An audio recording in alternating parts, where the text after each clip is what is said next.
In the freezing winter of 1812, 15 children vanished. No warning.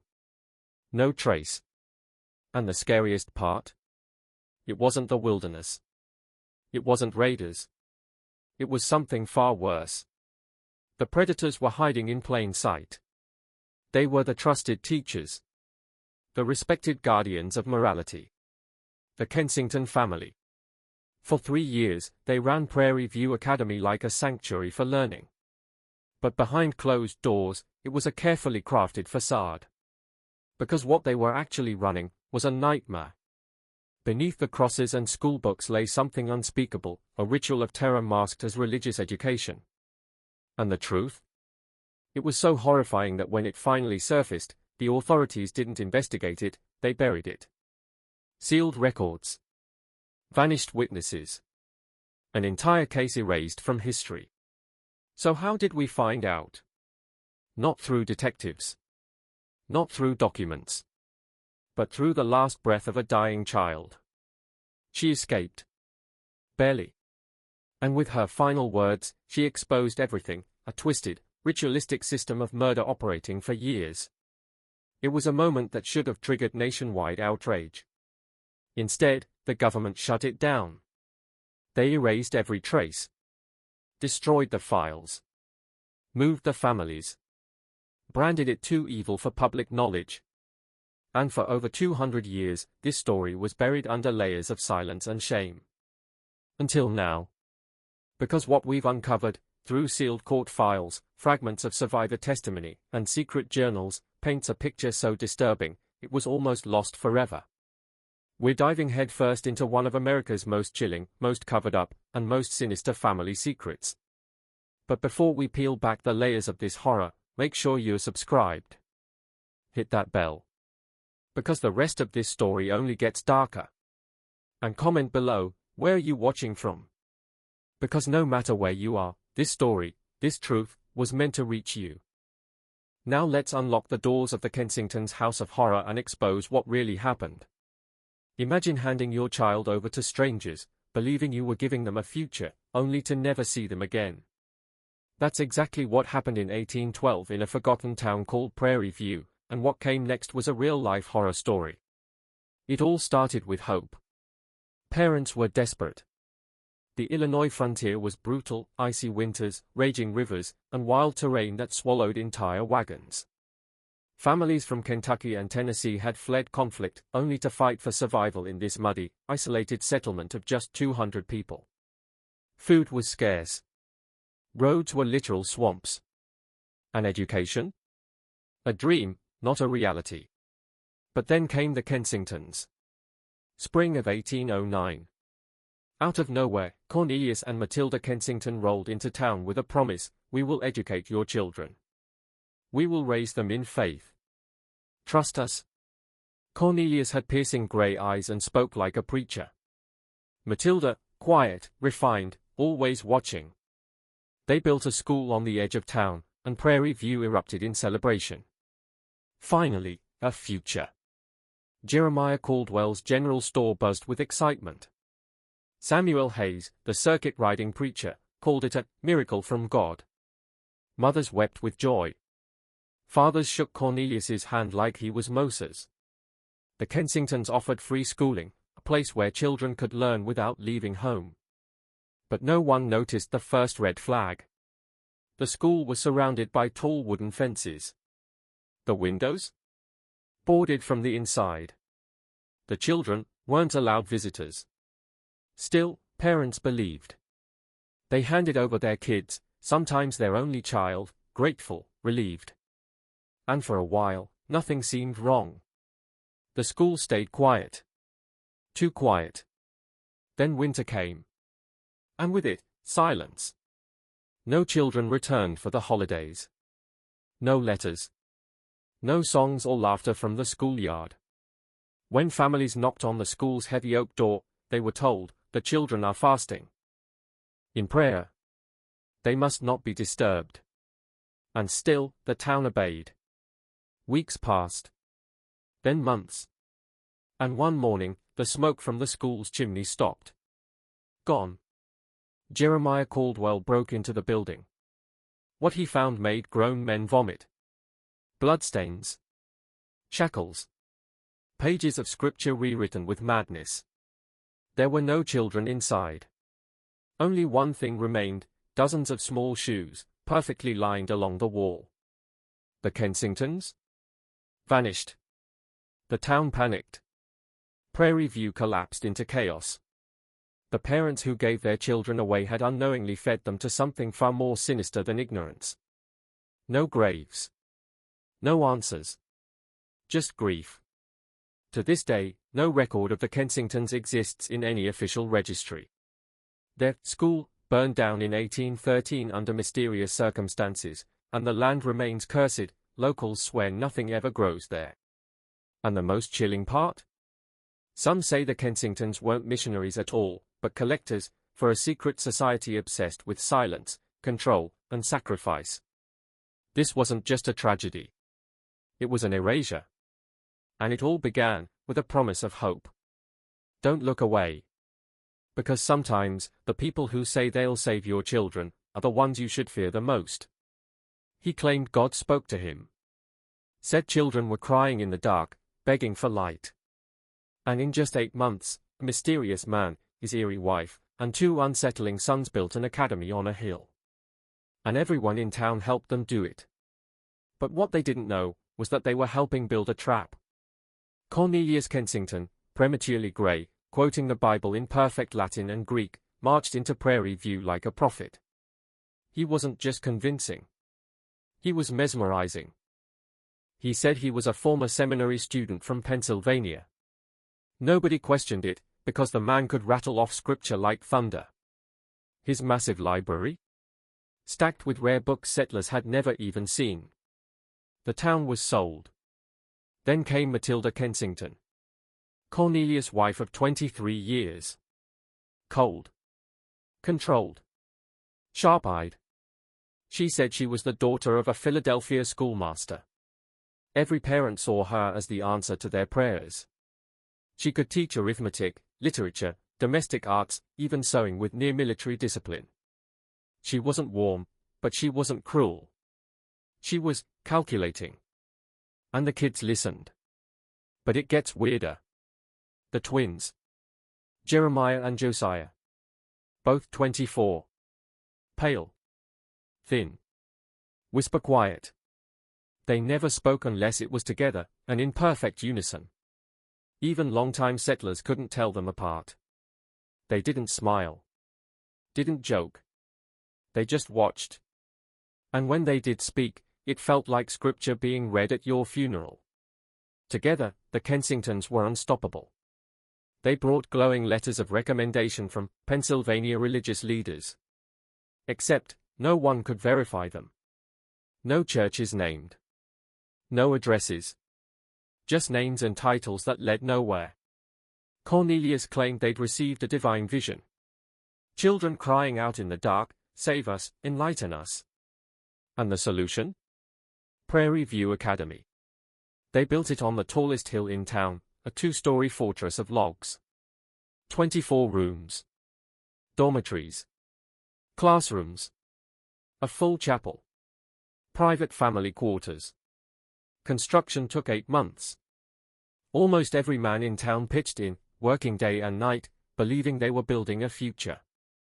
They didn't realize they were building a lie. Because behind those walls wasn't just an academy. It was the beginning of something much darker. And no one in Prairie View was ready for what came next.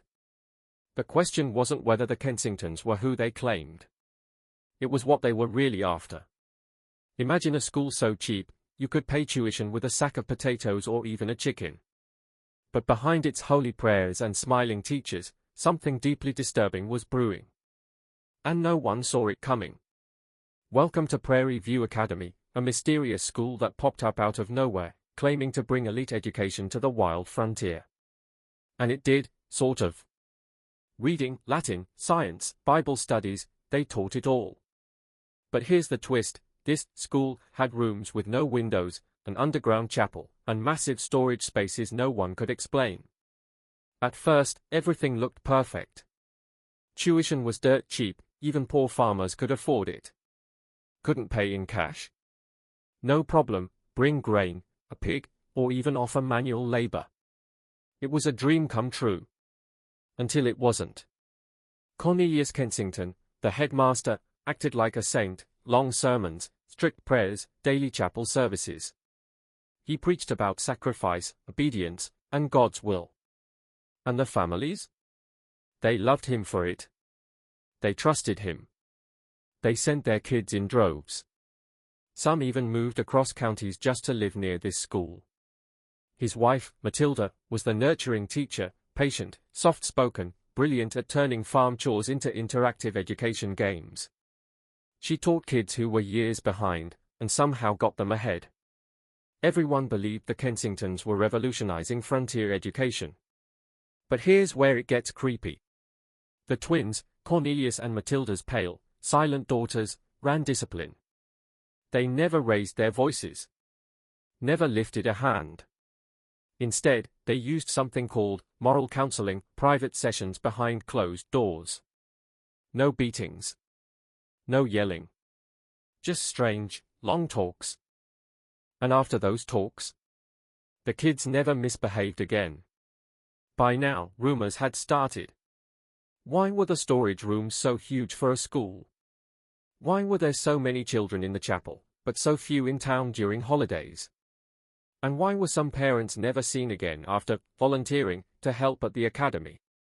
Everyone thought Prairie View was a blessing. But under the prayers, behind the locked basement doors, something sinister was teaching its own twisted lesson.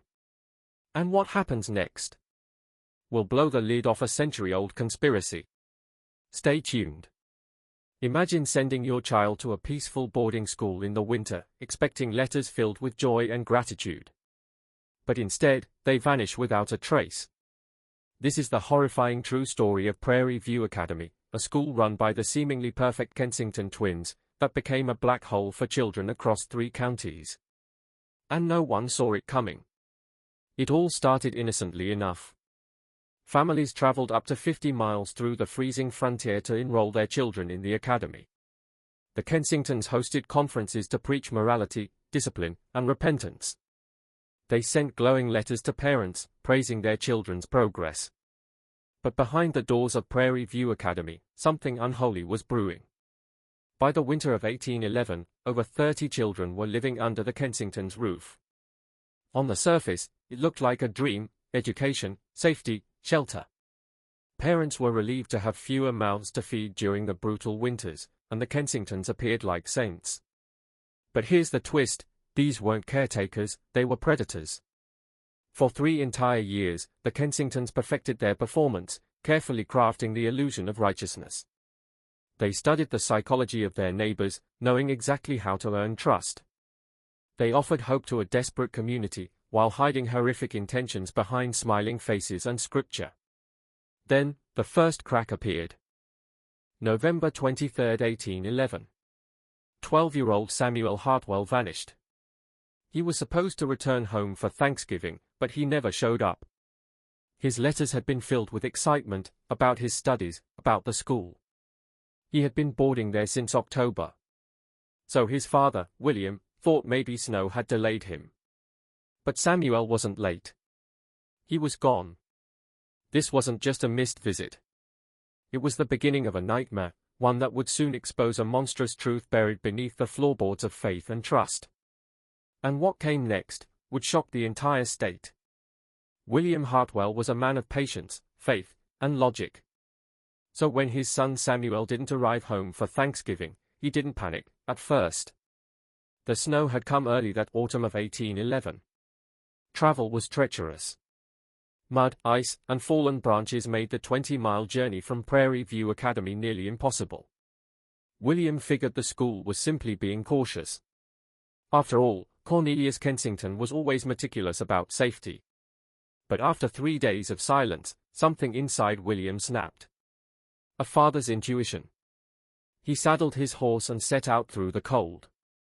6 grueling hours later, bruised by the trail and frozen to the bone, he finally saw it, the soft golden light of Prairie View Academy. Chimneys smoked gently, Windows glowed with warmth, and inside, he could hear it, children singing hymns. It felt normal, safe, comforting. But just as he stepped onto the porch, everything changed. Cornelius Kensington met him at the door, and William's heart dropped. The man who had once stood tall, proud, and composed now trembled like a leaf in winter wind.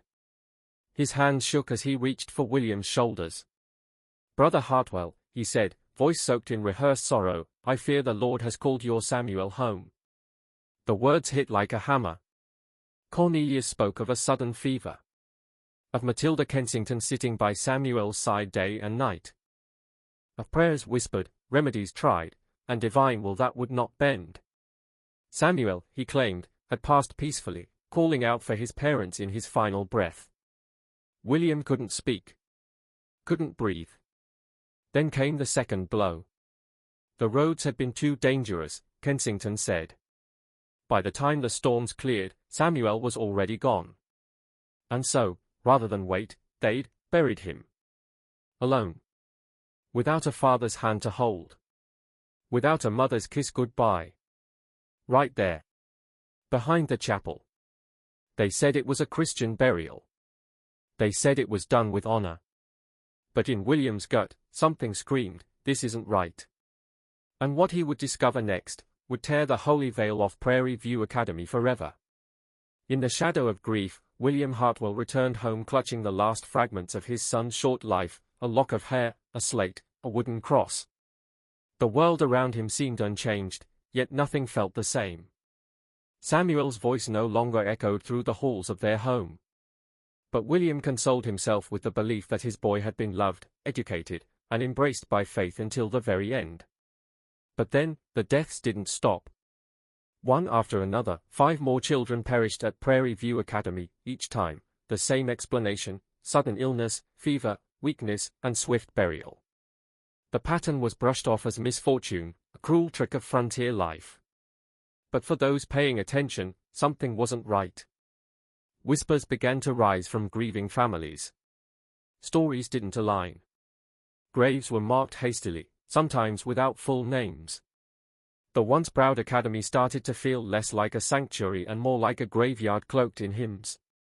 And behind every grave, stood the same sorrowful couple, Cornelius and Matilda Kensington.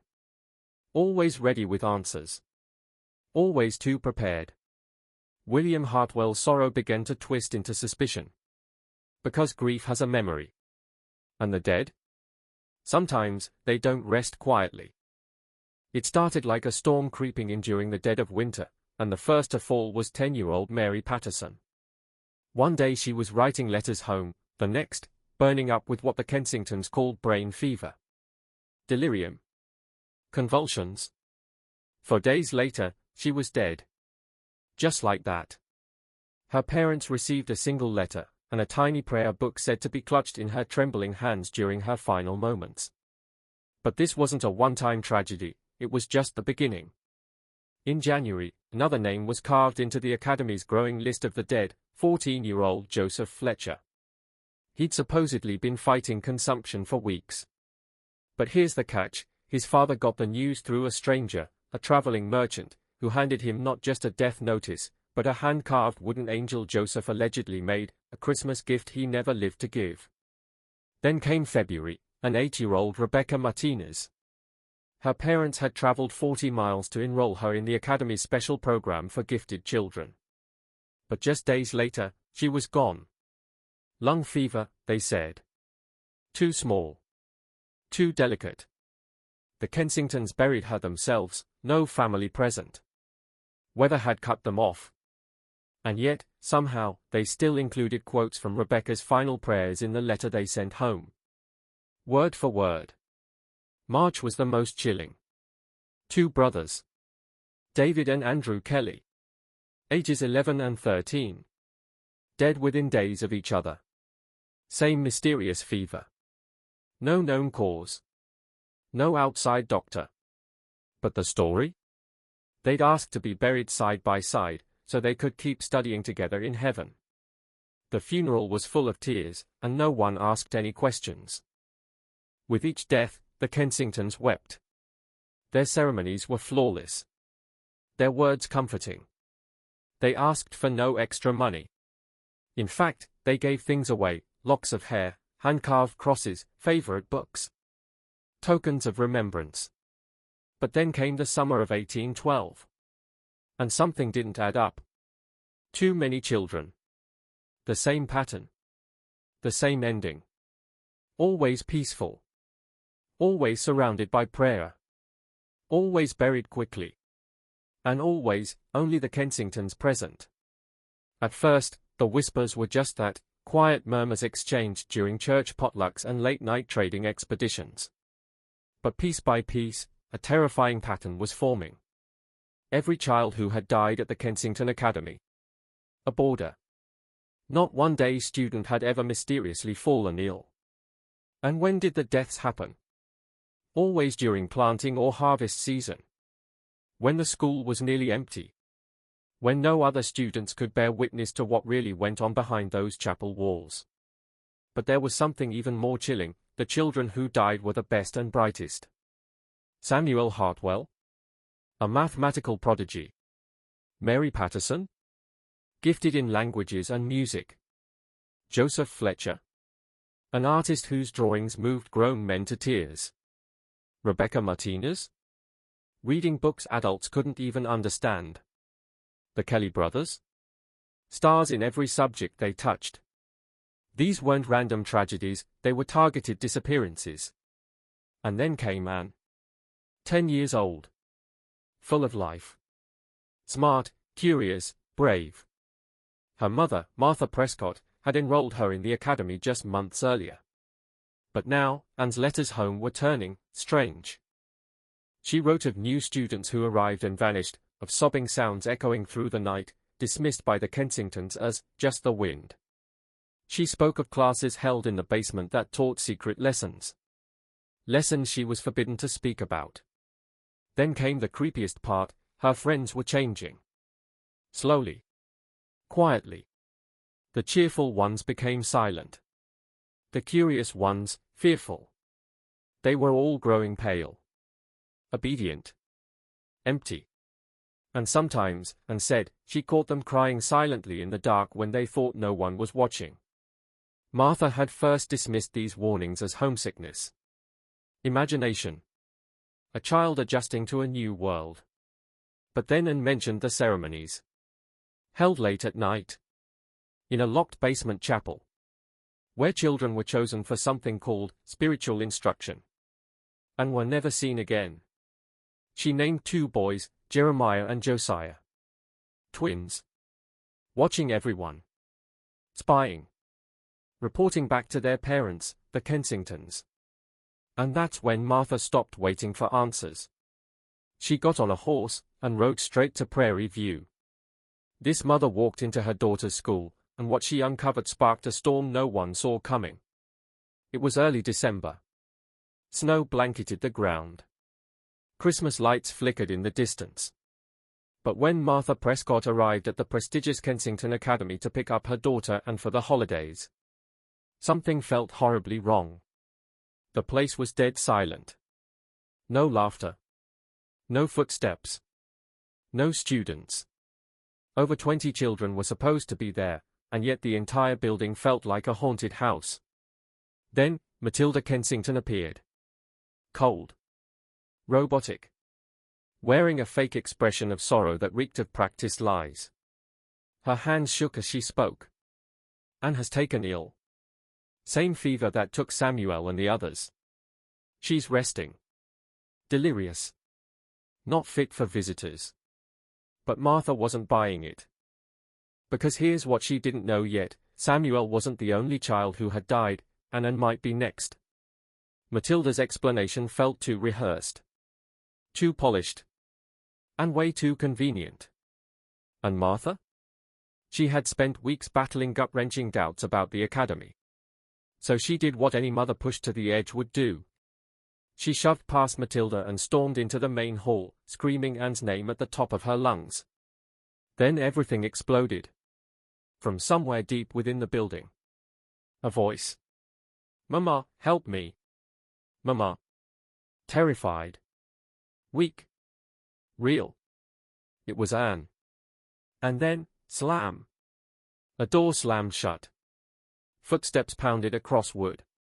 And just like that, the illusion shattered. Matilda shouted for her to stop. Cornelius scrambled behind her, tossing out excuses. It's the fever. She's delirious. But Martha was done listening. Her instincts kicked in. Her rage ignited. This wasn't a fever. This was a cover-up. And Martha Prescott had just ripped the first hole in a tapestry of secrets that would unravel an entire institution. She ran toward the voice. Heart racing. Mind screaming. She didn't know what she was going to find. But she knew one thing for certain: her daughter was in danger, and the truth was buried inside those walls. What happened next would spark an investigation, expose horrifying practices, and reveal what the Kensingtons had worked years to hide. Martha Prescott slammed through the front door, ignoring the stunned gasps from staff, chasing the terrified scream of her daughter echoing from upstairs. Something was horribly wrong. From the shadows emerged Cornelius Kensington. But this wasn't the calm, composed headmaster everyone knew. His hair was a mess, his hands were shaking, and his eyes darted with panic. "Mrs. Prescott, please," he stammered, trying to block her path. "Your daughter has a fever. She's delirious. She might say things that could distress you." But Martha wasn't buying it. That scream? That wasn't a sick child. That was pure, unfiltered terror. She shoved past Cornelius, heading straight for the stairs. Behind her, Matilda Kensington rushed in, voice trembling, tossing out excuse after excuse. "It's the fever. It confuses them. She's hallucinating." But the twins were already there, Jeremiah and Josiah, appearing like ghosts from the hallway. Silent. Pale. Watching. A standoff ignited at the base of the stairs. Martha's fists were clenched. Her voice, unwavering. "I want to see my daughter. Now." Cornelius blocked again, warning her, "You'll only hurt her more." Time froze. The room, thick with tension. And then, a second scream. Clearer. Desperate. "Mama. Don't let them take me to the basement again. Please, don't leave me here." Everyone stopped breathing. The basement? The same one mentioned in Anne's strange letters, the one with special lessons? This wasn't just education. This was something much darker. Martha didn't flinch. "If you don't take me to her, I'm coming back with the sheriff." Checkmate. Cornered and defeated, the Kensingtons reluctantly led Martha up the stairs, faces pale, voices cold. At the end of a narrow hallway, a locked door creaked open. And inside, Anne lay on the bed. She wasn't burning with fever. She wasn't raving or confused. She was pale. Thin. Terrified. Her eyes met her mother's, and they spoke volumes. This was no illness. This was a prison. And what lay beneath it was still waiting to be uncovered.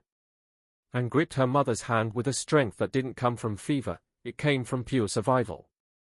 Her eyes darted toward the Kensingtons, wide with panic, lips trembling. "She's been like this since the illness began," Matilda said flatly, her tone hollow, rehearsed. "The fever broke yesterday. But she's still confused. Dr. Coleman says she needs rest, no stimulation." But Martha saw through it all. This wasn't confusion. This was clarity, spoken through silent terror. Anne's hand didn't tremble. Her gaze didn't wander. She was whispering, coherent, desperate. "Mama, take me. Please, now." Without a word, Martha turned. "We're leaving." But just before the door shut, and whispered something that turned Martha's spine to ice. "Mama, they are not all buried in the cemetery. Some of them are still in the basement." That carriage ride home was suffocating. Not a single word was spoken. Just the sound of Anne's ragged breathing, and her constant glances back toward the trees. Back toward that place. at home, behind a locked door, wrapped in familiar quilts, and finally began to speak. Not all at once, but in shattered fragments that took days to piece together. And what she described was unthinkable. Strange lessons in the chapel basement. Spiritual training, Cornelius had called it. Sacrifice. Obedience. Children are chosen, he told them, for God's special plan. Those who understood were taken, alone, late at night, when everyone else was asleep. In the stone chamber beneath the chapel, Cornelius led the rituals. He called them covenant ceremonies. And remembered drinking something bitter. It burned her throat and made the world tilt. Then came the prayers. The whispers. The teachings. But everything after that was fog. She remembered faces. Children. Gone the next morning. And when anyone asked where they went, "They've been called to serve," the Kensingtons would say. But Anne knew better. Some of them were never coming back. Because some of them never left that basement. It started with a whisper in the hallway. A name scratched off the student roll. And just like that, a child was gone, forever. They told Anne the missing kids had been chosen for holy missions. That they were spreading God's word across distant lands. It sounded noble, until she noticed something terrifying. Not a single student ever wrote back. Not one letter. Not a single goodbye. And then came the twins, Jeremiah and Josiah. Cold. Pale. Eyes like statues. They didn't speak. They didn't blink. They watched. Always watching. They weren't just students, they were enforcers, creeping through the corridors like ghosts, turning the academy into a silent prison. And lived every second under the weight of their gaze. Every moment, a trial. Every prayer, a countdown. She didn't know when or why, but she knew one day, she'd be called for special instruction. And no one came back from that. But Anne wasn't alone. Because 80 miles away, Thomas Fletcher was digging up a different kind of truth. His son, Benjamin, 13 years old, was declared dead. Consumption, they said. A tragedy. But what came next didn't add up. Not at all. The letter arrived days before Benjamin's death. But this wasn't a child's handwriting. It was filled with phrases like divine covenant, spiritual ascension, and great service to the Lord. 6 months ago, Benjamin couldn't even spell his last name. Now he was writing like a seminary scholar? Impossible. And then came the grave. Fresh dirt. Loose soil. A wooden cross hammered in hastily, too new, too clean. No signs of weather. No signs of Benjamin. Something was off. And Thomas needed answers. So he tracked down Dr. Ezra Coleman, the Frontier's only circuit physician. If Benjamin had died of disease, surely someone had seen him. But when Thomas asked, Dr. Coleman went dead silent. Then he dropped the bomb. "I've never treated Benjamin. I've never been called to Prairie View. Not once." Boom. Everything shattered. The grave was fake. The letter was fake. The death? Possibly a lie. Back at the academy, Anne realized that special missions weren't missions at all. They were disappearances. Cover-ups. Vanishings in the name of faith. And the twins? They were gatekeepers to something much darker. Thomas was no longer grieving. He was hunting. And Anne? She was next. Because Prairie View Academy wasn't a school. It was a sacrificial system. And the next ritual was already being planned. Imagine a school where kids die mysteriously, and no doctor was ever called. That's exactly what Thomas uncovered when one chilling revelation cracked open a dark secret buried behind the walls of Prairie View Academy. It all started with a single detail. Dr. Coleman revealed that none of the deceased students had seen a real doctor. Not one. The Kensingtons, who ran the academy, claimed their homemade treatments, learned from Cornelius's seminary classes, were enough. But here's the catch: Back then, even deeply religious frontier communities called real doctors when kids were seriously ill. So why didn't Prairie View? That question sent Thomas spiraling into an investigation, and what he uncovered will make your blood run cold. Every single sick student died under Cornelius's care. No professional treatment. No outside help. Just herbs and prayers. At first, it sounded like old-fashioned religious tradition, but the more Thomas dug, the more sinister the pattern became. And then came Jacob Winters. A silent fur trapper. A man who lived in the wild. No social life. Just instinct and sharp eyes. For months, Winters had watched Prairie View Academy while passing through his trapping route. And what he saw was horrifying. Smoke curling out of chimneys on warm nights. Candlelight glowing at 4 a.m. And the worst, digging sounds behind the chapel when the world was asleep. He marked it down. Every time.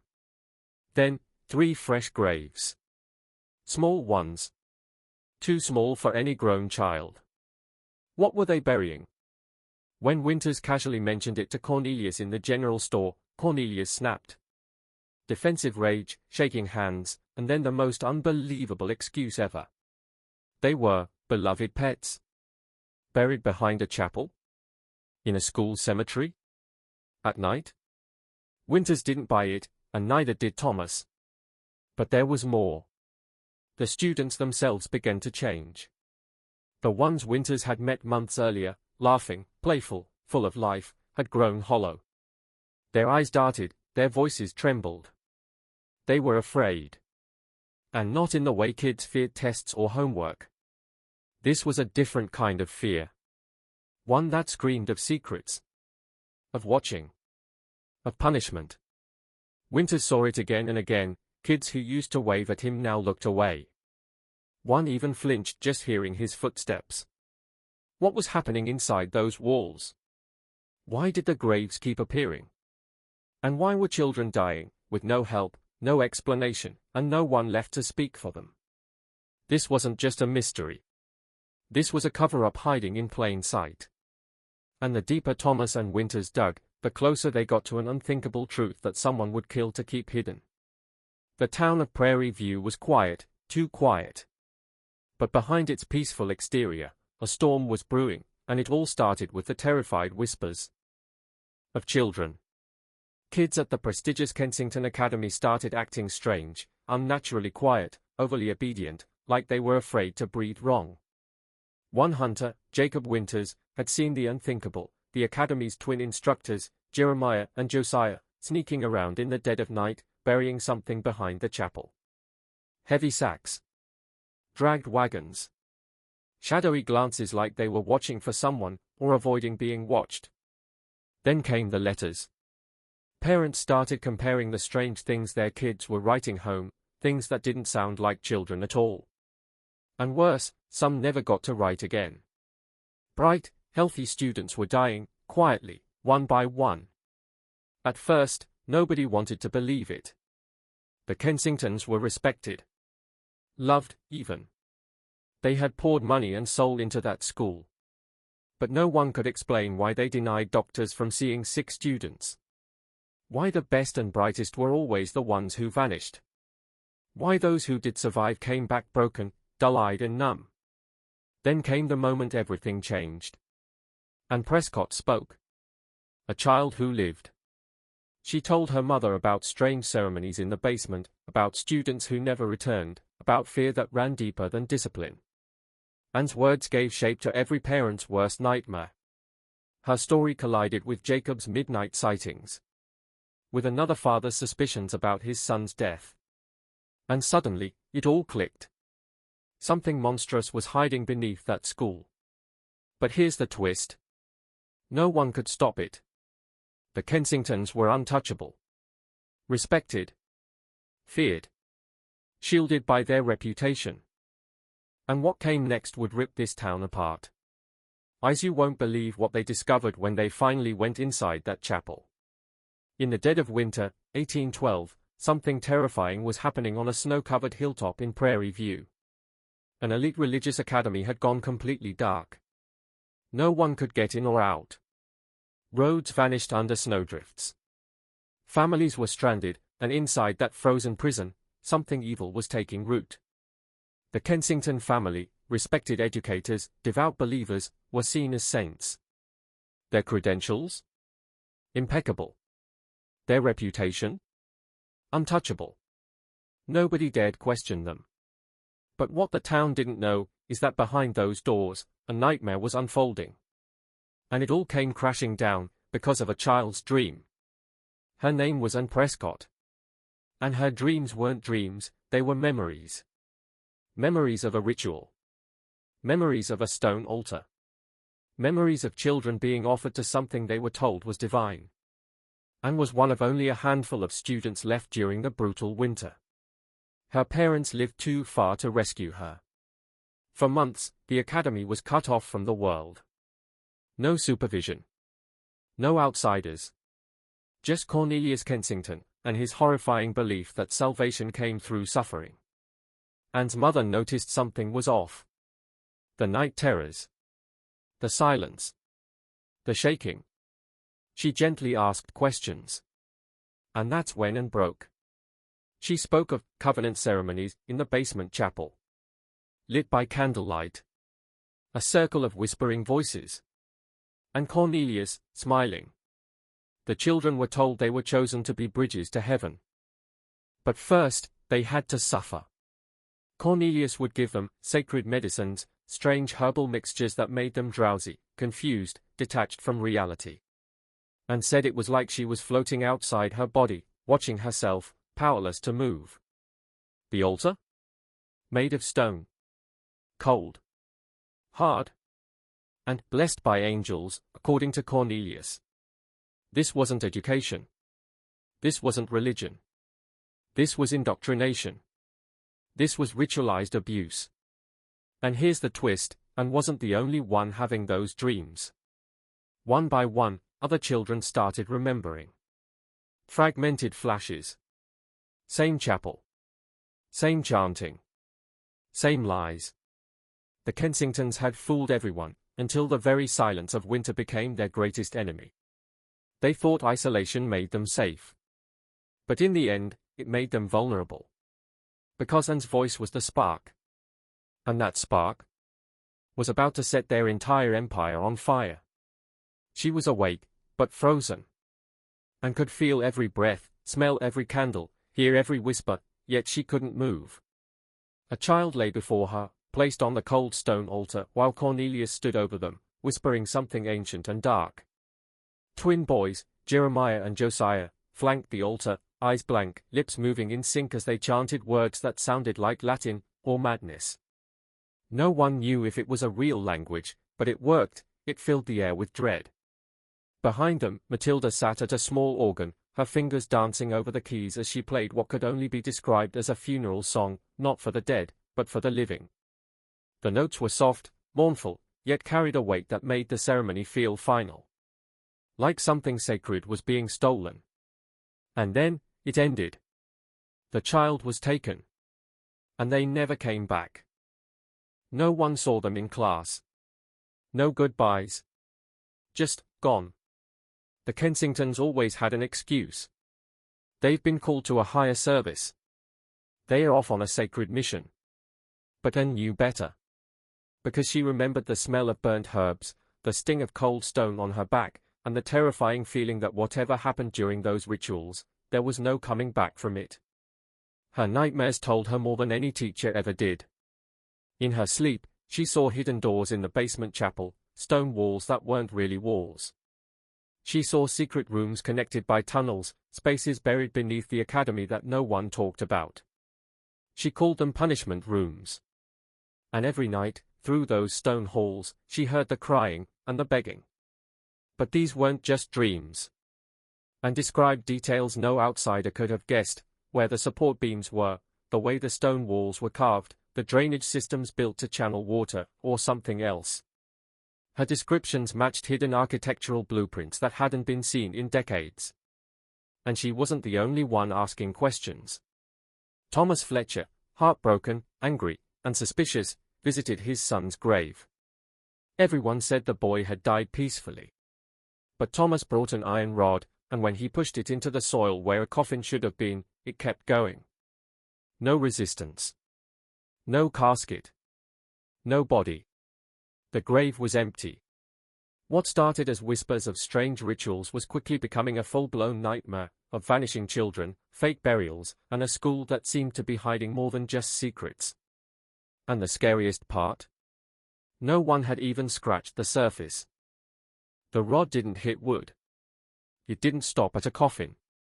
Instead, it slipped straight through loose soil, crunching softly against what felt like rocks and scattered debris. No resistance. No body. Thomas Fletcher froze. His son was supposed to be buried here, but the ground said otherwise. And then he checked the other graves.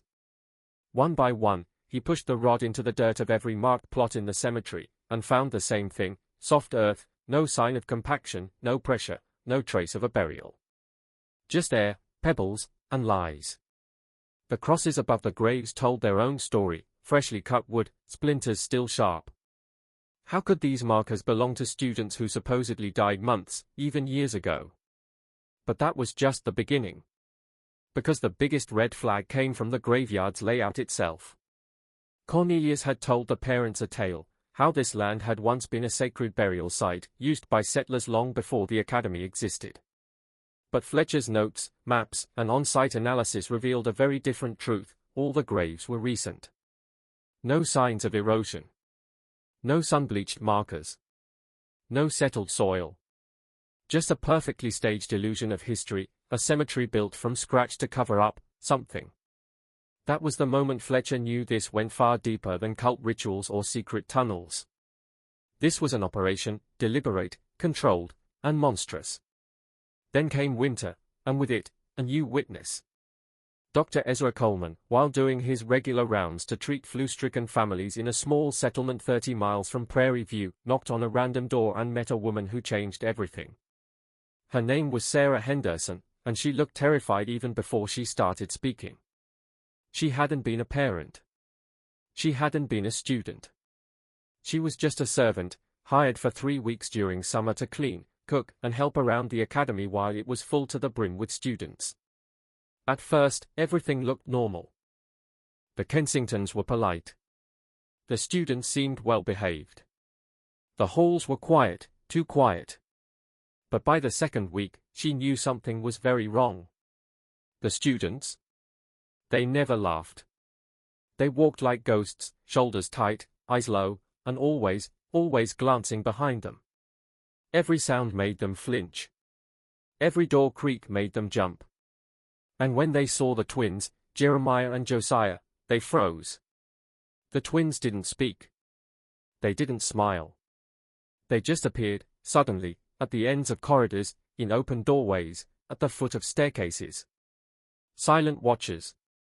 Always watching. And Sarah? She felt it, too. The pressure. The fear. The sense that something was happening just behind the walls, just beyond the candlelight. Something twisted. Something evil. She didn't wait to find out what it was. On her 22nd day at the academy, she left everything behind and ran. And when she told her story to Dr. Coleman, her hands were shaking. She wasn't just confirming suspicions. She was living proof that the Kensingtons were hiding something terrifying. And for the first time, there was an outsider, someone with nothing to gain, who had seen the shadows move inside Prairie View Academy. The facade was crumbling. And the truth was getting ready to break loose. At night, Sarah Henderson couldn't sleep, not because of restlessness, but because something was happening beneath her feet. Every few hours, she was jolted awake by low, rhythmic chanting, muffled sobbing, and the unmistakable screech of heavy furniture scraping across stone. It didn't sound like prayer. It sounded like ritual. Like movement in the dark that was never meant to be heard. One night, unable to take it anymore, she asked Matilda about the noises. Matilda smiled gently and said they were prayer meetings for students needing deeper spiritual guidance. But Henderson had attended plenty of religious services in her life. And nothing, sounded like that. What she discovered next made her blood run cold. While scrubbing the basement floors, Sarah stumbled on something she couldn't ignore: dried blood.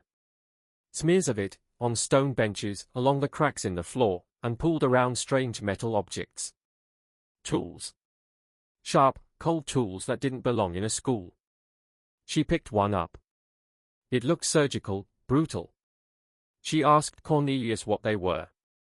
"Veterinary instruments," he said. "We treat wounded animals here sometimes."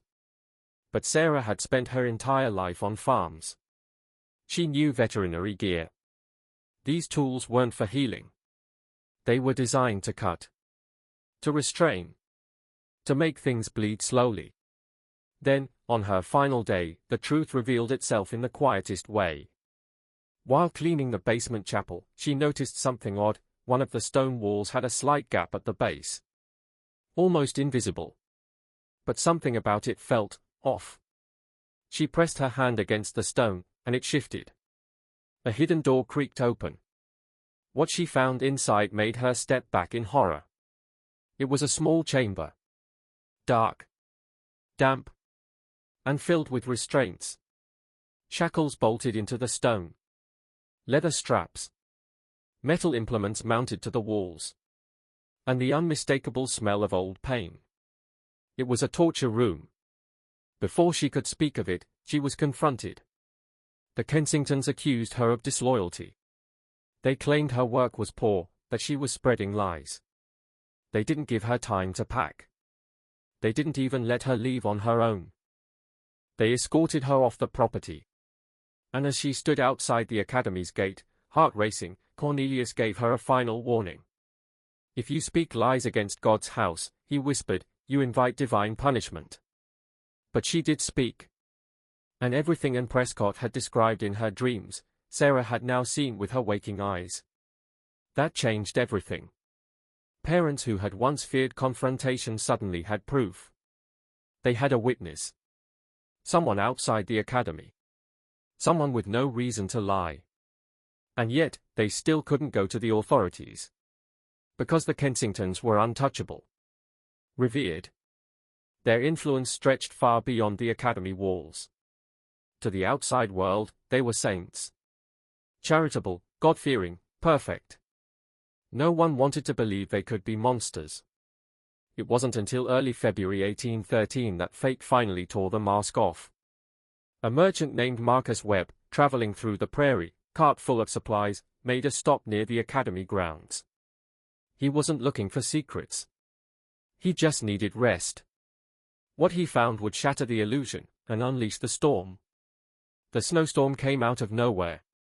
Marcus Webb was stranded. The wind howled like a beast through the prairie, and the only shelter he could find was an abandoned cabin, barely standing, just 2 miles from the prestigious Prairie View Academy. He had no idea that stepping into that cabin would place him at the center of a decades-old nightmare. As night fell, Marcus noticed movement outside the academy. Not normal movement. He saw shadows, figures, cloaked in darkness, carrying lanterns, pacing back and forth between the school and the woods.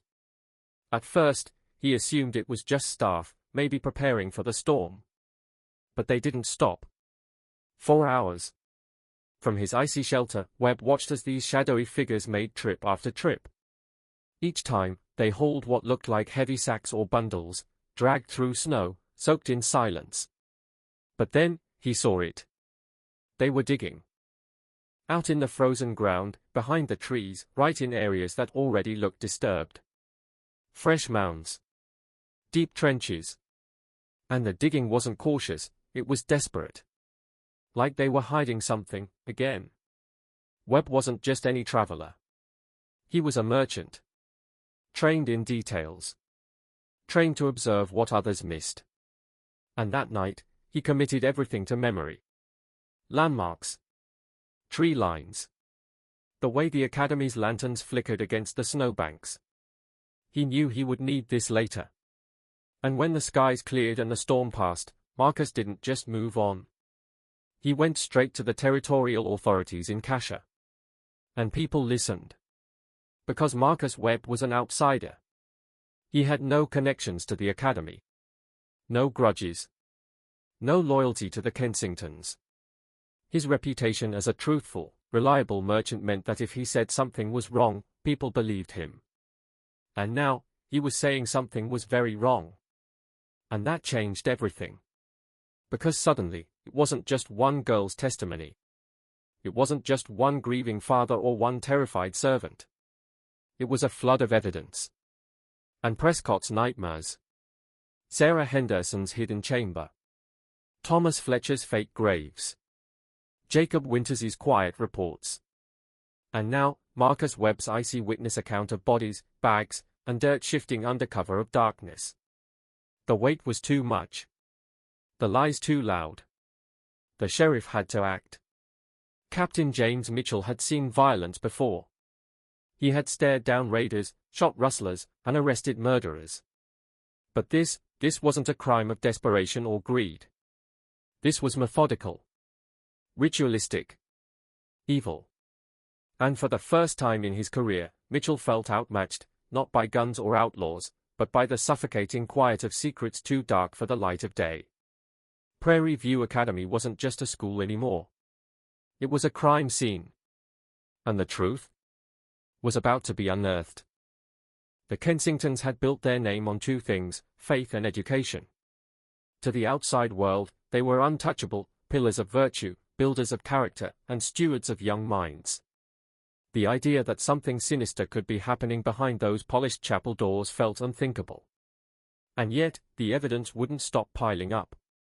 It started with whispers. Then testimonies. Then proof. And now, Sheriff James Mitchell couldn't turn away. As the first spring wind swept across the prairie in 1813, he made a decision that would forever change the history of Prairie View. He was no rookie. Captain Mitchell was a seasoned lawman, someone who'd seen the worst the frontier could throw at a man. Indian raids. Claim wars. Cold-blooded revenge killings. But what he was about to uncover wasn't chaos, it was orderly evil, dressed in religious robes and classroom discipline. The first step was assembling a team. This couldn't be a one-man job. This mission required strategy and strength. His first recruit was Deputy William Crawford, a former military officer with nerves of steel and scars from battles against organized outlaws. Crawford had seen structure in crime before, and he knew how to dismantle it. Next came Dr. Ezra Coleman, the soft-spoken frontier physician who had seen more than a few broken bodies, and who had already heard Sarah Henderson's chilling confession. His role? Spot the signs of violence no one else could see. And finally, Reverend Samuel Hayes. A man of God. A traveling preacher.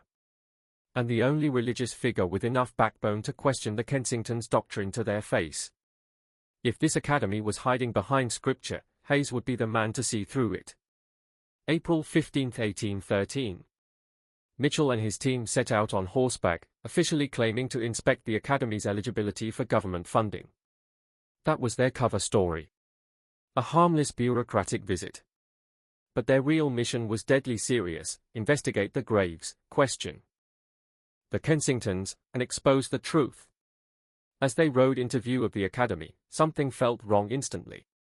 Where once there had been children laughing, books rustling, and hymns echoing through the trees, there was silence. The building stood cold. The windows were dark. No chatter. No lessons. No life. Mitchell tightened his grip on the reins. Something was very, very wrong. And they were about to find out just how deep this nightmare went. The horses' hooves echoed like gunshots against the silence. Prairie View Academy was supposed to be in full swing. It was spring, students should have been running, laughing, living. But the grounds were dead. No children in sight. Not a single face in a window.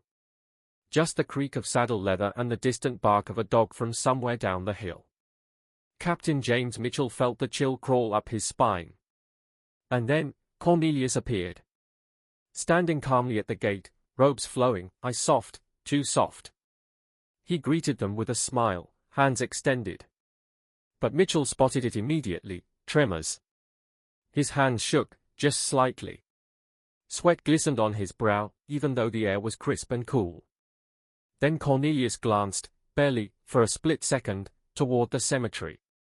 Mitchell didn't miss it. "Captain Mitchell, what an unexpected pleasure," Cornelius said smoothly, but his voice carried a crackling tension under its warm tone. "I trust this visit indicates official recognition of our work, perhaps news of funding." Mitchell kept his face neutral. His words, calm. But under the surface, the trap was already tightening. He explained that the territorial government had received troubling reports, unusually high death rates at frontier schools. The visit, he said, was a routine assessment. Nothing more. Just checking in to make sure all was in order, medical care, burial records, standard protocol. But the real reason they were there? To uncover what the Kensingtons were really doing with their students. Then Mitchell asked for the records, every file on student deaths, medical reports, burials. It was a simple request. One any honest educator could answer in moments. Cornelius froze. The shift was immediate. The confident headmaster dissolved before their eyes. His voice dropped. His eyes twitched. His mouth went dry. "There was a fire," he muttered. He claimed it happened during winter. That a candle had tipped during evening prayers. That flames had spread through the academy office, conveniently destroying all records, enrollment files, medical logs, burial documents, everything. All gone. Dr. Ezra Coleman's heart sank. He'd served across countless frontier outposts. He knew how schools protected sensitive documents, especially ones involving child deaths. There were always backups. Copies. Locked chests. Hidden ledgers. But here? Nothing survived? Not even a single burial record? It didn't add up. It didn't make sense. It screamed cover-up. The pieces were clicking into place, and the storm was about to break. Because what the investigators didn't know yet was that the missing records were just the beginning. And what they were about to uncover would rip Prairie View's secrets wide open. The front doors creaked open with an unsettling groan as Sheriff Mitchell and his team stepped into the dim, dust-choked halls of Prairie View Academy. Gone were the cheerful sounds of learning and laughter that had once echoed through its corridors. Instead, silence hung heavy, broken only by the rhythmic clack of their boots against the warped wooden floor. Shadows loomed in every corner as if the building itself were reluctant to reveal its secrets. Mitchell's lantern flickered against the peeling wallpaper, casting ghostly shapes on the walls. They passed classroom after classroom, each eerily immaculate, desks aligned perfectly, blackboards scrubbed spotless. Too perfect. It was as though someone had staged the entire place, anticipating inspection. But the stillness wasn't just unnatural, it was menacing. Down a narrow hallway, they came to a locked door marked, Records. With a glance to Crawford, Mitchell gave the nod. A swift kick sent the door flying open, revealing shelves of ledgers, lesson plans, and student files. But something was off. Dozens of names appeared in the rosters, students supposedly enrolled, but many had no withdrawal records, no letters sent to families, no documentation of graduation or transfer. It was a paper trail that abruptly ended, again and again. Then, in a small cabinet near the back of the room, Reverend Hayes found something chilling, a collection of journals bound in dark leather, written in Cornelius Kensington's precise hand. These weren't school records. They were theological musings, and they bordered on fanaticism. He wrote of purifying disobedient souls through ordeal, of spiritual transcendence through silence, isolation, and pain. Each passage was darker than the last. But it was in the basement where the full horror revealed itself. Beneath the academy's chapel, concealed behind a false wall, the team found a narrow stairwell leading into the earth. The air grew colder as they descended, the light from their lanterns barely cutting through the gloom. At the bottom, they found a hidden chamber, lined with crude beds, rusted shackles, and stained floors. It was no place of learning. It was a dungeon. Scraps of cloth, children's shoes, and broken toys were scattered across the ground, as if the children had clung to remnants of hope even in their suffering. In one corner, a wooden desk bore crude carvings of scripture, warped into something grotesque. And next to it, a book, open to a page that read, "The body must perish so the soul may rise cleansed." Dr. Coleman was the first to speak. His voice trembled. This isn't just abuse. It's ritual." The silence that followed was suffocating. None of them could fully grasp the magnitude of what they were witnessing. But one thing was clear: whatever the Kensingtons had built under the guise of godliness and education was not a sanctuary. It was a tomb. Mitchell turned slowly toward the stairwell, his face ashen. "Arrest them all," he said. "Every last one. They thought they could hide it forever." When Sheriff Mitchell stormed the Kensington Academy, he wasn't just walking into an old building, he was stepping into one of the darkest secrets Prairie View had ever buried. The Kensington family tried everything to stop him. Legal threats. Emotional pleas. Even locking down entire wings of the building. But Mitchell had the authority, and he wasn't backing down. From the moment the investigators entered, the atmosphere shifted. Rooms once deemed private were now wide open, and what they found wasn't just strange, it was terrifying. The classrooms were eerily pristine, like a set staged for a photo shoot. Chalkboards hadn't been used in years. Desks showed no wear. And the dormitories? Immaculate. Too immaculate. Beds made with military precision. No shoes. No clothes. No drawings. Nothing a real child would leave behind. It was like no one had ever lived there. Then things got darker. Mitchell noticed the basement had been declared off-limits, unstable foundation, the Kensingtons claimed. But their tone cracked with panic when he insisted. Cornelius Kensington, usually composed, started rambling. His hands shook. His face went pale. And that's when it happened. Deputy Crawford tapped a section of stone wall, and it echoed. Hollow. A secret passage. The team dug deeper, literally. What looked like solid masonry concealed doors. Hidden chambers. Entire rooms built into the basement, perfectly camouflaged as part of the foundation. But inside, it was clear. These weren't classrooms. These weren't storerooms. These were built for something else. Something secret. Something sinister. And in that moment, the entire Kensington myth began to fall apart. Matilda Kensington broke down in tears. Their carefully crafted lie was crumbling. And what lay behind those walls? Well, we'll uncover that in the next chapter. Because what they found inside changed everything.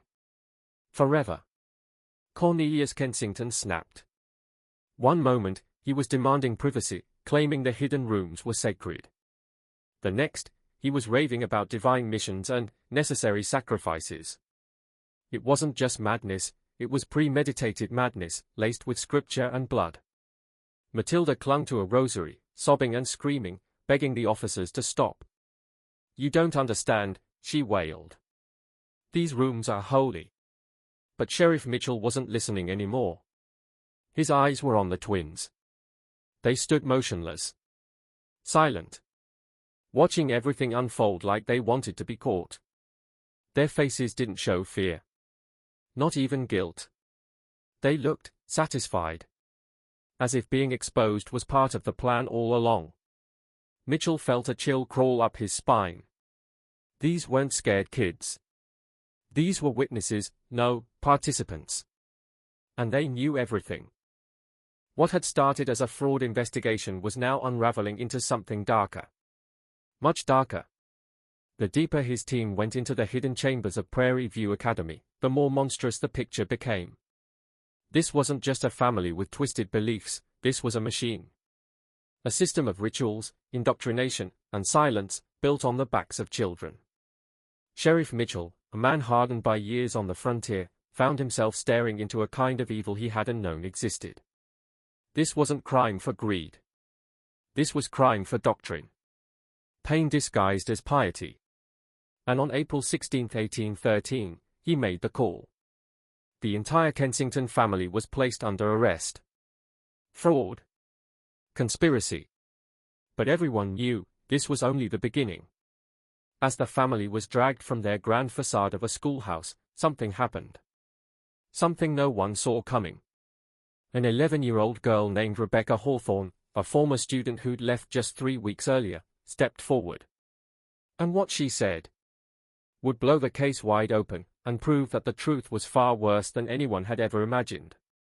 11-year-old Rebecca Hawthorne had been home for just 3 weeks when everything exploded.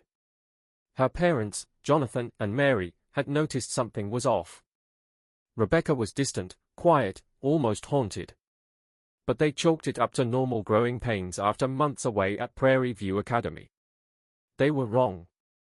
The moment news of the Kensington family's arrest reached their farm, everything changed. Rebecca's eyes widened. Her hands began to tremble. And then she said 7 words that would unravel everything. "I need to tell you what I saw." Sheriff Mitchell was rushed to their cabin. And what Rebecca told them shattered every frontier illusion of innocence. Her voice shook. But the details were precise. At first, Prairie View seemed like a strict religious school. Normal enough, until you looked closer. The twins, they were everywhere. Silent. Watching. Waiting. They didn't speak. They didn't punish openly. They just observed. And when they picked you for special instruction, everyone knew you might not come back the same. Rebecca described a student hierarchy. Kids who obeyed the rules, no matter how strange, got protection. The rest? They were broken, piece by piece. Not just with fear, but with something far darker. And then came the covenant ceremonies. Secret rituals in a hidden basement chapel. Students told it was a sacred honor to be chosen. Rebecca said they believed they were special. Chosen by God. But what really happened was horror beyond belief. "I saw Peter Caldwell walk down there," Rebecca whispered. "He never came back." Peter was 13. From a nearby settlement. His parents thought they were sending him to learn scripture. Instead, he was led into a ceremony disguised as divine instruction, one Rebecca barely escaped. And that's when Mitchell knew this wasn't just abuse. This was a machine of death, masquerading as education. Built on obedience. Fueled by fear. And it had been hiding in plain sight the whole time. The final twist? Rebecca was almost chosen for the next covenant. She would have been the next victim. But spring planting saved her. Her father pulled her out just days before the raid. And her survival? That was the key. Her story unlocked the final piece of the puzzle. The evidence Mitchell needed to blow the case wide open. Her testimony wouldn't just convict the Kensingtons. It would expose a dark frontier secret so horrifying, it changed everything people believed about faith, trust, and the protection of children on the American frontier. Rebecca's voice, small, but unshaken, became the light that led them all out of the dark. And that was only the beginning. Imagine this, Peter Caldwell, a 13-year-old prodigy, one of the Academy's brightest minds, excelling in reading and math, with a curiosity that could have taken him far beyond the rugged frontier. But on a freezing February night, everything changed. Peter was told he'd been chosen, handpicked for a special, advanced spiritual training to serve God and his community. Excited and proud, he saw this as the ultimate honor, proof that his hard work had paid off. The ritual began in the Academy's dim basement chapel. Cornelius led what seemed like a typical service, prayers, hymns, scripture readings, the perfect picture of piety. Then the dark twist. Peter was given strange herbal concoctions, sacred medicines, Cornelius claimed, to purify his soul and prepare him for divine communication. But these herbs knocked Peter out, making him drowsy and vulnerable. What happened next? Nothing short of a nightmare. They moved Peter into a secret hidden chamber beyond the chapel, a stone altar surrounded by cryptic carvings, flickering candles casting eerie shadows everywhere. It was like stepping into an ancient ritual from a forgotten cult. Peter was strapped down. Cornelius began chanting, prayers twisted into incantations, while the silent twins stood like ghostly guards. Matilda played haunting melodies on a tiny harmonium. And then the torture started, disguised as holy ritual. Peter screamed for mercy, but Cornelius called it prayer. His cries? Tests of faith. His pain? Spiritual purification. Hours passed. The smell of burning herbs and wax filled the air. Peter's voice grew weaker as he called out for his parents, his last desperate hope. And then, darkness.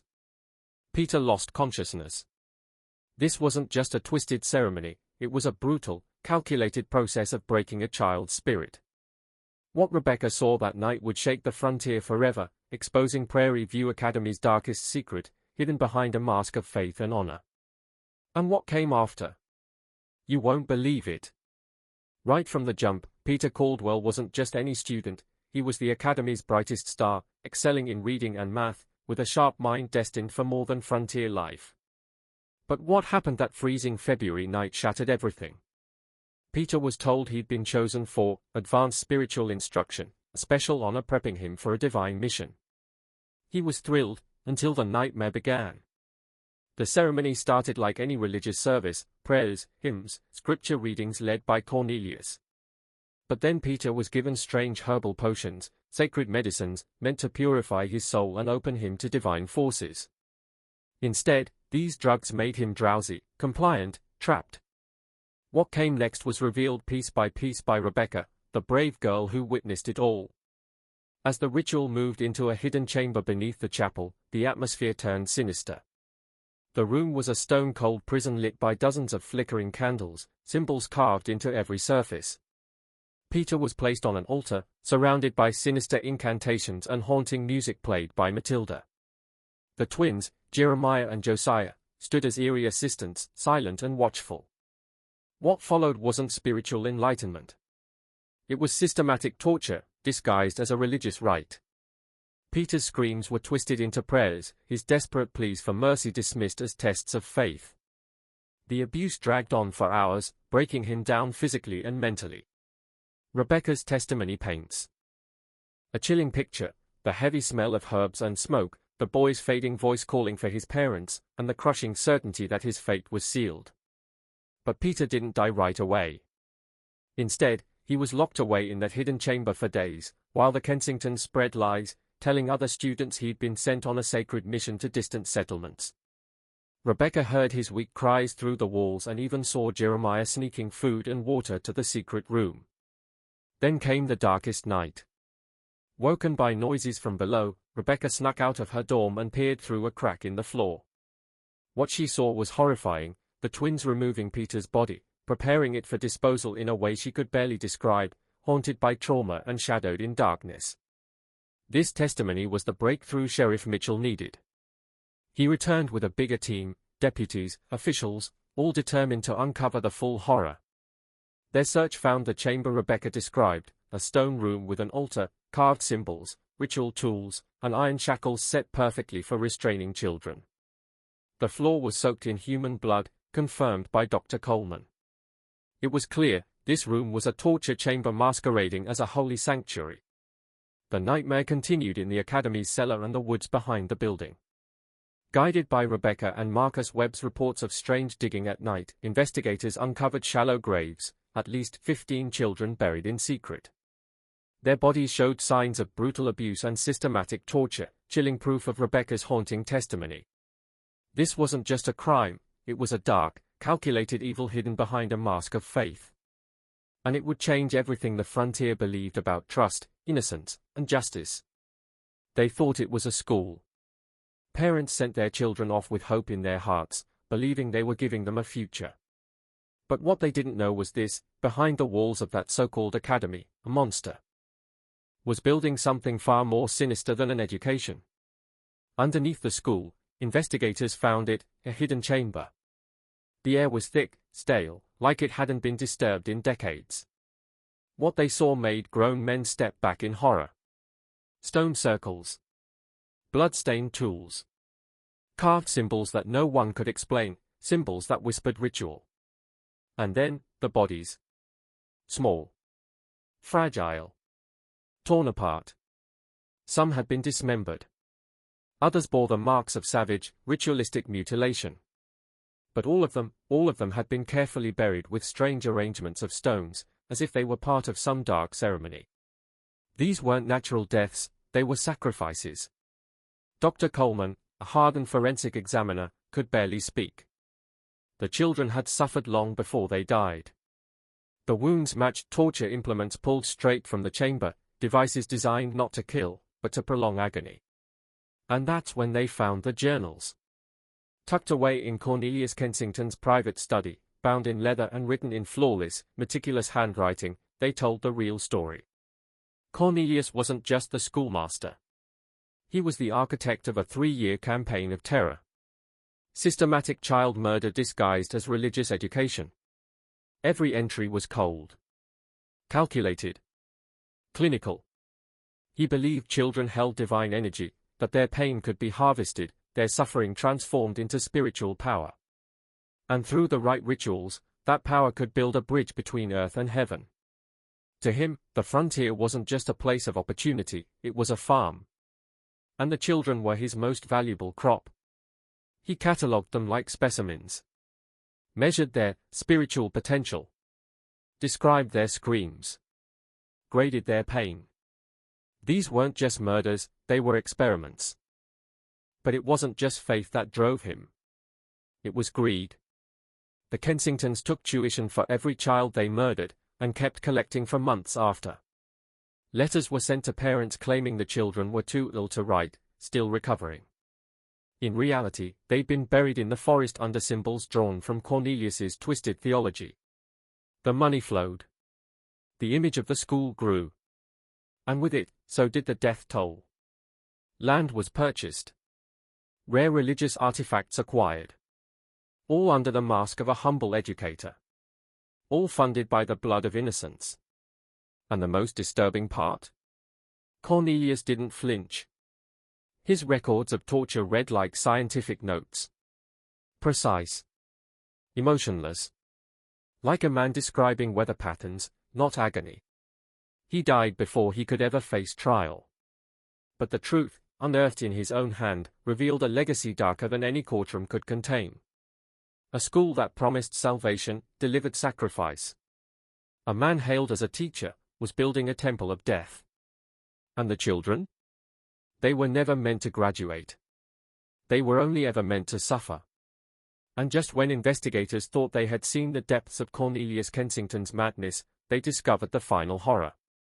Inside the later chapters of his journals were detailed records of every child's spiritual progress, as measured through stages of abuse, calibrated suffering, and the so-called divine energy released through their deaths.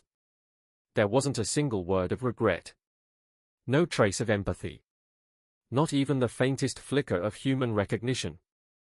His victims weren't children, they were spiritual fuel. Tools. Test subjects. But Cornelius hadn't worked alone. The final twist? His twin sons, Jeremiah and Josiah, just 15 years old, were not innocent bystanders. They were full participants. The journals revealed their roles in chilling detail, and the evidence found in their personal quarters confirmed every word. These weren't brainwashed kids. They were eager. Enthusiastic. Their rooms were shrines to suffering. Crude, violent sketches of children being tortured. Necklaces made from bones. Blood-stained trinkets taken from the dead like trophies. Jeremiah and Josiah weren't just helping. They were competing. Innovating. Taking pleasure in pain. And by some accounts, they had become even darker than their father. In September 1813, the trial began. But this wasn't a normal courtroom drama. This was something the frontier had never faced before, a case so monstrous, so deeply disturbing, that parts of it were sealed from the public. Judges feared mass panic. Settlers were already pouring into the town, some traveling hundreds of miles just to catch a glimpse of the family that had redefined the very meaning of evil. Judge William Harrison, a man hardened by war and seasoned in law, took the bench. But even he wasn't prepared. No one was. This wasn't just a legal proceeding. It was a confrontation with something that felt inhuman. Every day brought new horrors. photos, testimonies. Cornelius's writings, some so graphic, so psychologically disturbing, that jurors reportedly wept in open court. But it was up to Attorney General Samuel Edwards to lead the charge. His challenge? To expose every single crime without pushing the courtroom into chaos. To describe mutilation, torment, and spiritual delusion without making the monsters seem larger than life. To ensure that the world didn't just gasp at what happened, but understood it. And delivered justice. He pored over every confession. Every drawing. Every moment of pain etched into the journals. He had to walk a razor's edge, reveal the nightmare without glorifying it. Convict the guilty without turning them into legends. And through it all, Cornelius Kensington sat motionless. No remorse. No apology. Just the cold, calm face of a man who believed he had served a higher calling, even as the world watched him descend into darkness. And the worst part? He truly believed he was saving souls. Cornelius took the stand, and what came out of his mouth stunned everyone. No tears. No shame. No apologies. Instead, he delivered a calm, confident sermon, as if he were still preaching at the academy. He claimed that every child he tortured had ascended to a higher spiritual plane. That their families should feel grateful for the divine elevation he had gifted their children through ritual sacrifice. It wasn't just horrifying, it was chilling. Because Cornelius still spoke like a teacher, still wore the mask of righteousness, even while describing mass murder. He wasn't trying to escape punishment. He truly believed he was chosen by God. He described visions. Prophesies. A doctrine that glorified agony as purification. In his twisted theology, torture was holy, and child sacrifice was not evil, but necessary. Observers sat frozen. This wasn't just a murderer, this was something darker. Evil that had disguised itself as good, and believed its own lie. Some began to wonder, was he truly insane? But then came Dr. Coleman's brutal truth bomb. Cornelius knew what he was doing.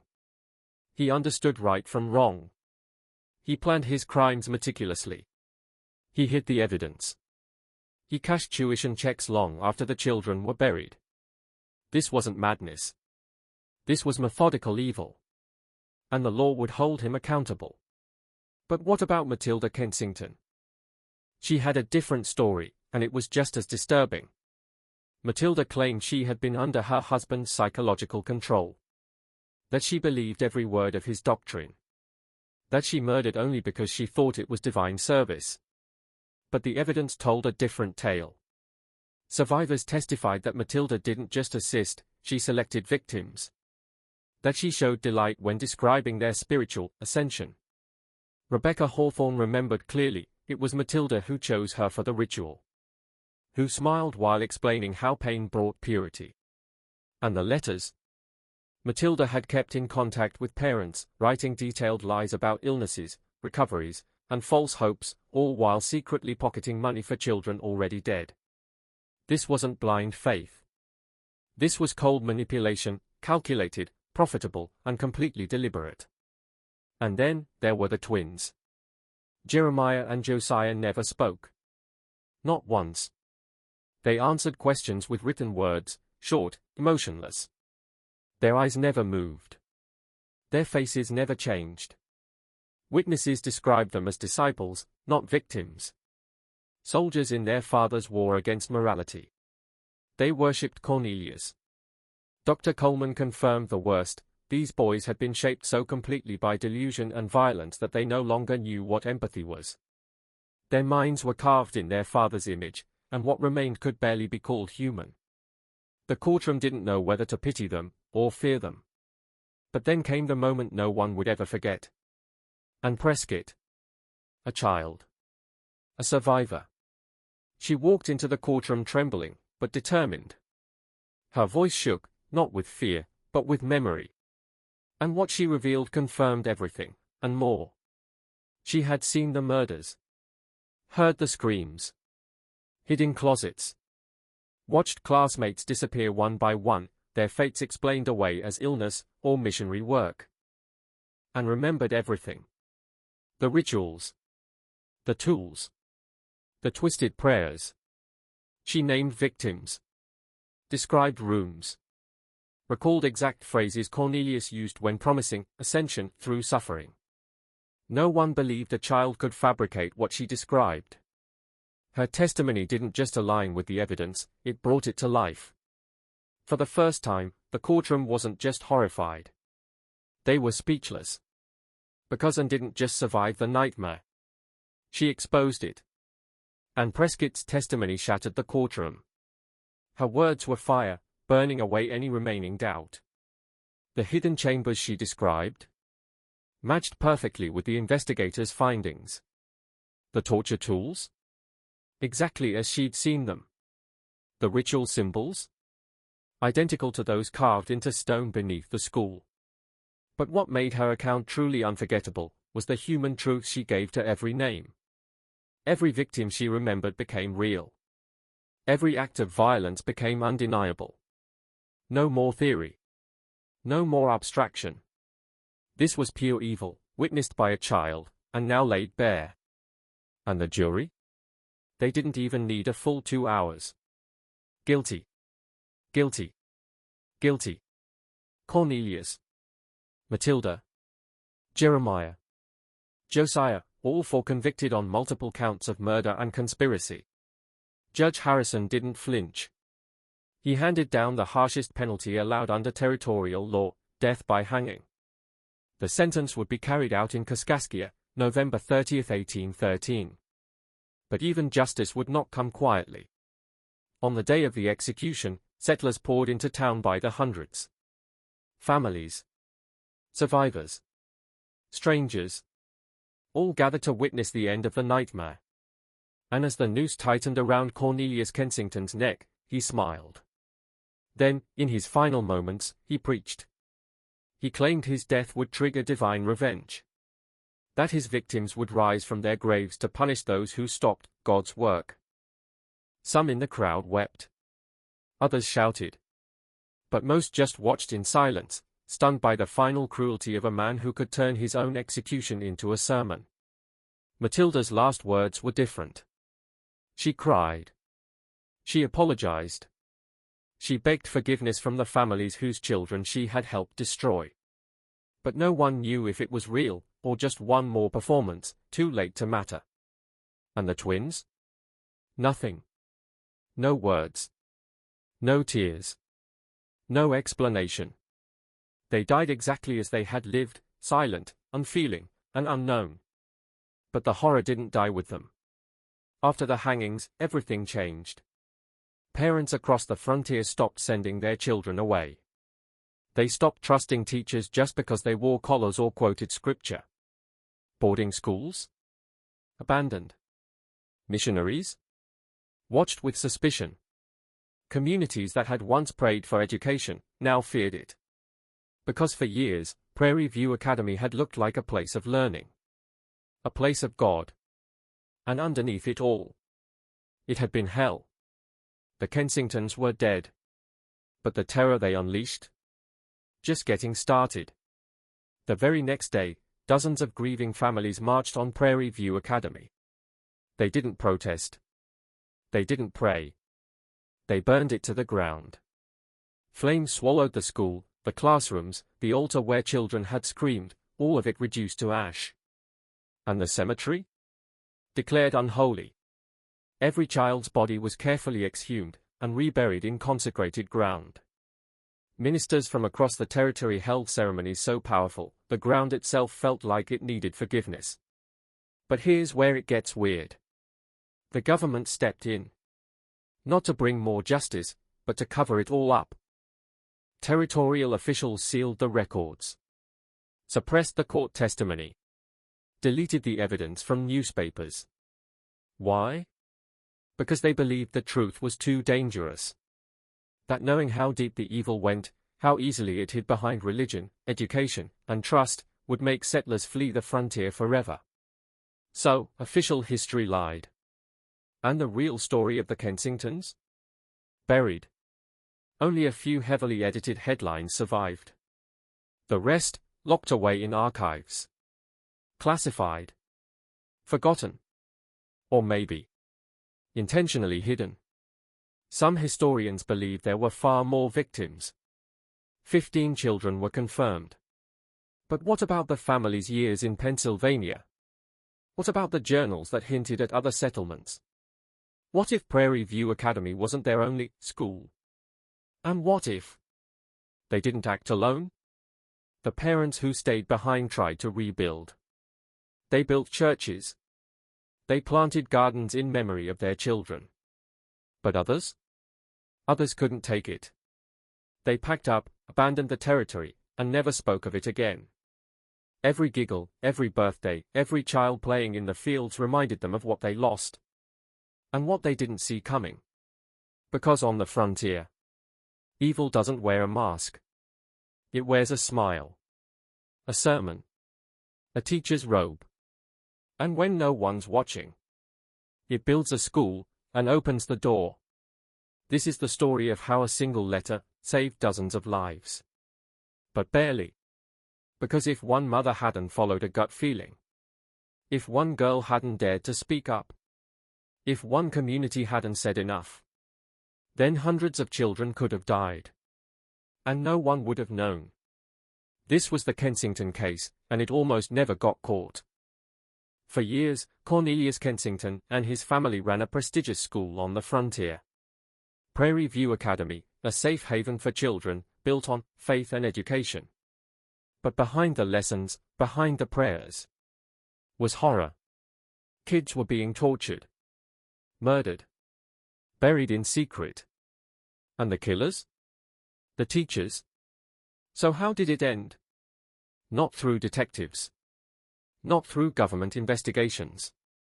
Not even through missing person reports. It ended because Anne Prescott's mother read a strange sentence in her daughter's letter. And something felt off. That instinct? It led to a chain reaction. Investigators dug deeper. And Rebecca Hawthorne, another student, did the unthinkable. She spoke the truth.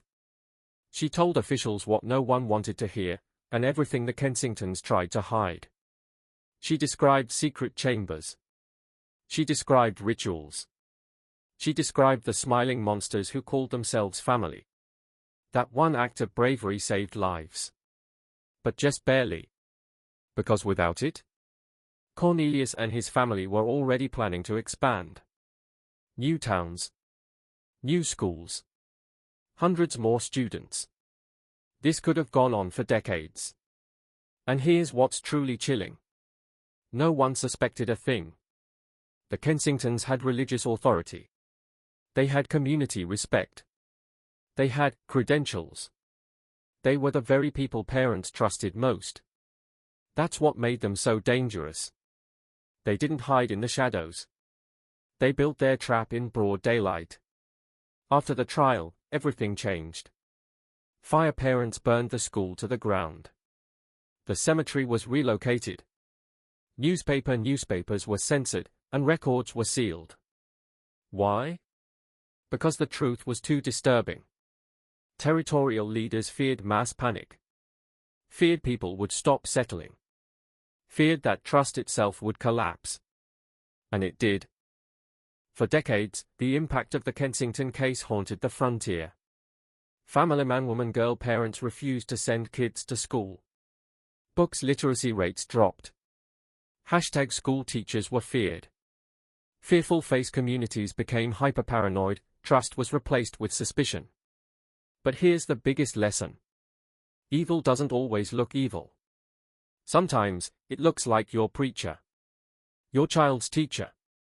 Your friendly neighbor in town. And when kids say something feels wrong, listen. Anne and Rebecca's courage blew the lid off something unimaginable, something that almost stayed hidden forever. Because behind every institution, every church, every school, every safe space, someone is watching. And if we don't, history could repeat itself. The Kensington case isn't just about a murderous family. It's about how evil can thrive when cloaked in legitimacy. Cornelius wasn't a wild-eyed villain hiding in the shadows. He was a respected educator, a religious figure, a man people entrusted their children to. That's the real horror. People wanted to believe he was good. And that trust gave him unlimited power, with zero oversight. Black question mark ornament were all the crimes revealed? Unlikely.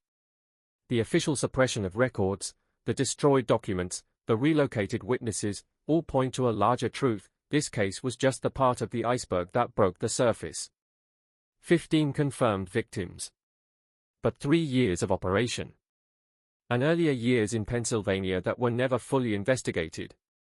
It's highly probable that many more children suffered, and their stories may never be known. Stop sign should the case have been suppressed?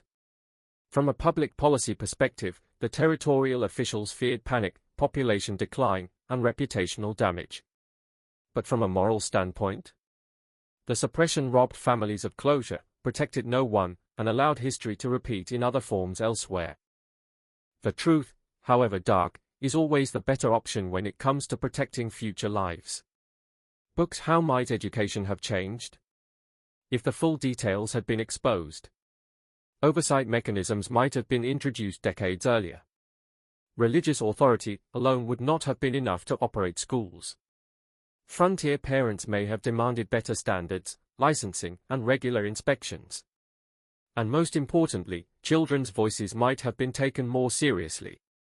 Instead, fear won out, and education paid the price for generations. Left-pointing magnifying glass. Why this story still matters today. The Kensington case happened in 1813. But the dynamic it reveals? Still relevant. Whether it's schools, churches, or youth programs, we still see modern stories where predators hide behind righteousness and institutional power. The lesson? Never trade vigilance for comfort.